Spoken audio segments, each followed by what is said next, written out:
So you want to watch the 2020 Cherry Creek football playoffs? To do that, you'll need a subscription to the NFHS network, and I'll show you how to subscribe right now. The first thing you'll want to do is go to nfhsnetwork.com. After that, you'll want to go to the top right corner of the website and click on the subscribe button.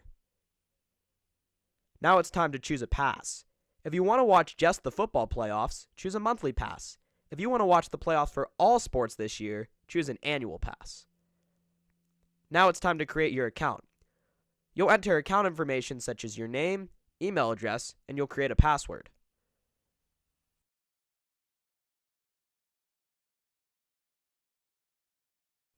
You're now on to the final step.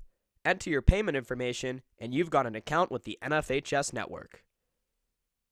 When game day arrives, on the top left corner of the website, you'll type in Cherry Creek High School. After that, you'll scroll down to upcoming events and click on Regis Jesuit versus Cherry Creek. There you go. You're all ready to watch the game. See, wasn't that easy? Now you're all ready to go to see Cherry Creek face off against Regis Jesuit in round 1 of the CHSAA playoffs on Friday afternoon at 4 o'clock. Me and Matthew and our entire CCSN crew will see you then.